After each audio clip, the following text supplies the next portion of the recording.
I've been feeling so down, yeah. Can you tell me why? Can you tell me why I'm down, yeah.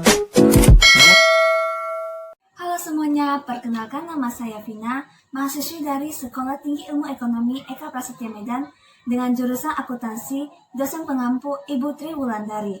Hari ini saya akan menjelaskan tentang kasus investasi. Tanpa perlu menunggu lama, langsung saja ke videonya. Sebelum kita memasuki ke pembahasan kasus, alangkah lebih baiknya jika kita mengetahui sedikit pengertian dari investasi atau investment. Investasi adalah penanaman dana untuk jangka waktu yang lebih dari 1 tahun, yang pada umumnya jauh lebih lama daripada itu. Klasifikasi investasi dapat kita lihat ada dua. Yang pertama, investasi sementara atau temporary investment. Yang kedua, investasi jangka panjang atau long term investment. Investasi sementara atau temporary investment adalah investasi jangka pendek yang dilakukan suatu perusahaan dikarenakan adanya dana kas yang menganggur.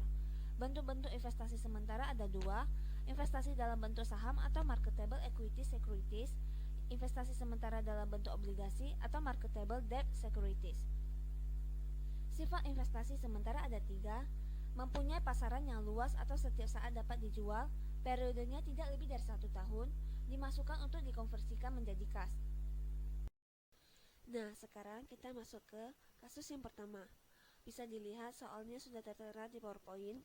Agar menghemat waktu, kita langsung saja pergi ke penyelesaiannya saja ya. Bisa dilihat dari tabel, tanggal 1 Februari, PTA mempunyai lembar saham 10.000, satu lembarnya itu 1.500, pembeliannya 15 juta, komisinya 1.500.000, total harganya itu 16.500.000. Tanggal 1 April, PTB mempunyai lembar saham 15.000 lembar, satu lembarnya itu 3.250, pembeliannya itu 48.750.000, komisinya itu 1 juta, total harganya itu 49.750.000.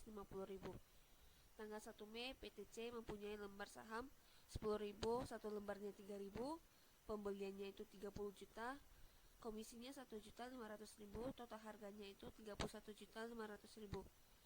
Total dari keseluruhannya itu pembelian ada 93.750.000, komisinya ada 4 juta, total harganya itu 97.750.000. Jurnal perolehan investasi. Untuk PTA, investasi sementara surat berharga saham di sebelah debit ada 16.500.000. Di sebelah kredit kasnya itu juga 16.500.000. Untuk PTB, investasi sementara surat berharga saham di sebelah debit itu 49.750.000. Kas sebelah kredit juga 49.750.000. Untuk PTC, investasi sementara surat berharga saham di sebelah debit itu 31.500.000. Kas sebelah kredit juga 31.500.000. Secara portofolio, investasi sementara surat berharga saham itu totalnya 97.750.000 di sebelah debit dan kas di sebelah kredit 97.750.000. Penilaian akhir tahun 2019.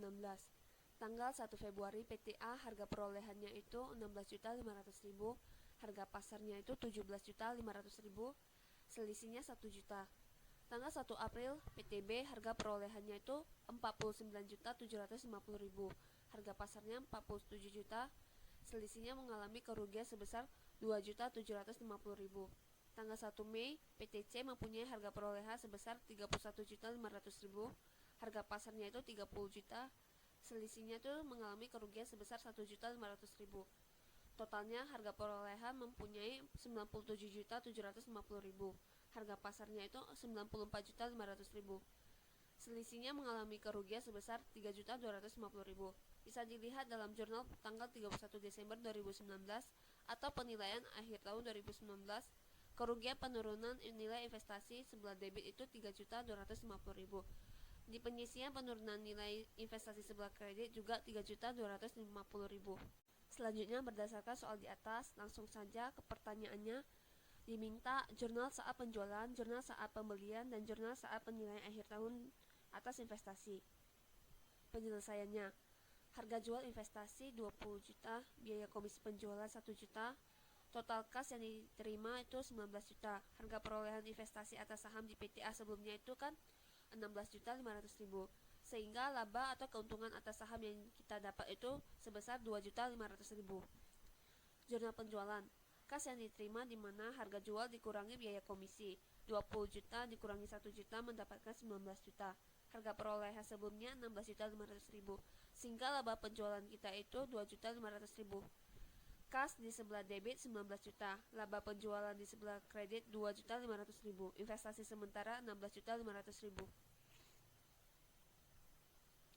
Pembelian investasi atas saham PTD. Harga pembelian saham itu 10.000 dikali 2.000, totalnya 20 juta. Harga perolehannya itu harga beli saham ditambah biaya komisi, di mana 20 juta ditambah 500.000 mendapatkan total 20.500.000.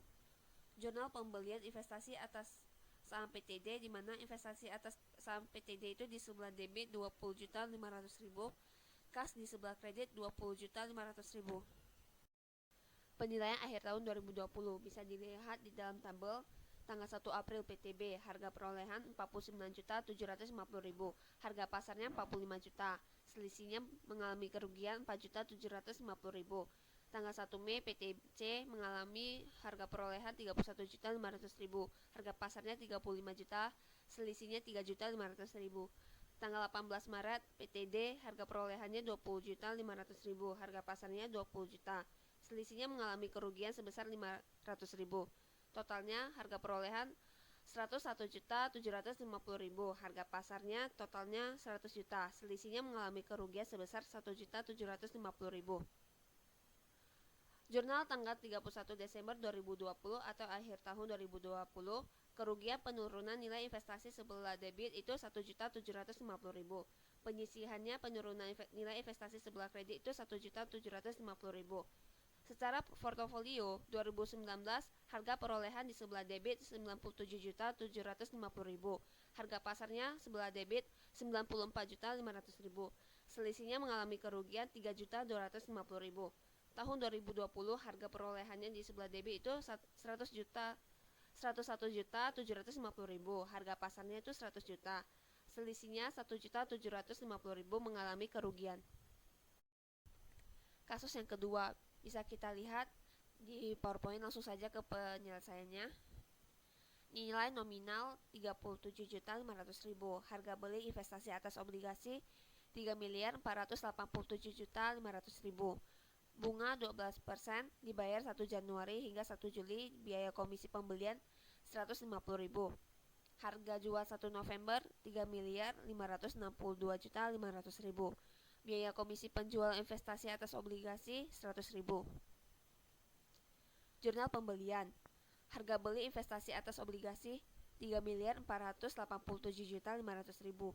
Biaya komisinya 150.000. Total harga perolehannya 3.487.650.000. Harga perolehan 3.562.500.000. Bunga berjalan dibayarkan 1 Januari sampai 1 Maret, totalnya 2 bulan. 2 dikali 12% per 12 dikali 37.500.000, totalnya 750.000. Total kas yang dikeluarkan itu 3.563.250.000. Jurnal pembelian. Investasi sementara atas surat berharga obligasi 3.562.500.000. Pendapatan bunga atau piutang bunga 750.000. Jadi total kasnya di sebelah kredit 3.563.250.000. Penerimaan pendapatan bunga 1 Juli 2020 sebanyak 6 bulan. 6 bulan dikali 12% per 12 dikali 37.500.000 mendapatkan 2.250.000. Kas di sebelah debit 2.250.000. Pendapatan bunga 2.250.000 di sebelah kredit. Penjualan investasi atas obligasi tanggal 1 November 2020. Harga jual 3.562.500.000, komisi penjualan 100.000, nilai jual bersihnya 3.562.400.000. Pendapatan bunga berjalan 4 bulan dikali 12% per 12 dikali 37.500.000, totalnya 1.500.000. Total kas yang diterima itu sebesar 3.563.900.000. Sehingga jurnal penjualannya kas di sebelah debit itu 3.563.900.000, kerugian penjualannya 100.000, investasi sementara atas obligasinya itu di sebelah kredit 3.562.500.000, pendapat tambungannya 1.500.000. Sekian dari presentasi saya. Jika ada kesalahan kata, mohon dimaafkan. Terima kasih.